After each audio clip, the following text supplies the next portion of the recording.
Dopamine dopamine అనేది మన బ్రెయిన్లో రిలీజ్ అయ్యే ఒక కెమికల్. ఈ డోపమైన్ మన బాడీలో ఉన్న బ్రెయిన్కి సంబంధించిన ప్రతి ఒక్క న్యూరాన్తో కమ్యూనికేట్ చేయడానికి హెల్ప్ చేస్తుంది.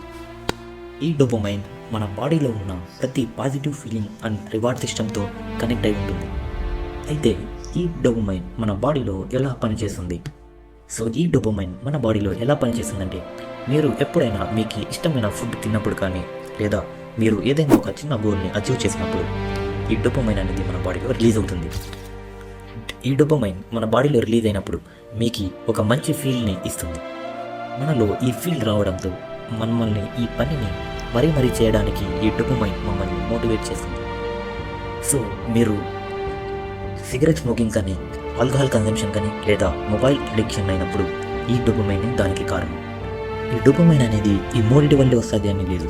ఈ డోపమైన్ మిమ్మల్ని ఏదైతే ఆనందపరుస్తుందో, లేదా మీకు ఇష్టమైన ఫుడ్ కానివ్వచ్చు, మీకు మమ్మల్ని మోటివేట్ చేసే ఒక ఎక్సర్సైజ్ కానీ, స్వీట్ కానీ, ఇలాంటివి ఏదైనా సరే మిమ్మల్ని ఒక రకమైన హ్యాపీనెస్ ఇచ్చేవి అప్పుడే మనకి డోపమైన్ అనేది రిలీజ్ అవుతుంది. కానీ ఈ డోపమైన్ అనేది మన బాడీలో నార్మల్గా చిన్న క్వాంటిటీలోనే రిలీజ్ అవుతుంది. కానీ అదే మనం సిగరెట్ కన్జంప్షన్ కానీ, ఆల్కహాల్ కన్జంప్షన్ కానీ, లేదా మొబైల్ యూసేజ్ చేసినప్పుడు ఇది దానికి 10 రెట్లుగా రిలీజ్ అవుతుంది. దీనివల్లే మనం ఈ 3 హ్యాబిట్స్ని అంత ఈజీగా వదలలేం. ఇది మనకి ఒక అడిక్షన్లా మారిపోతుంది.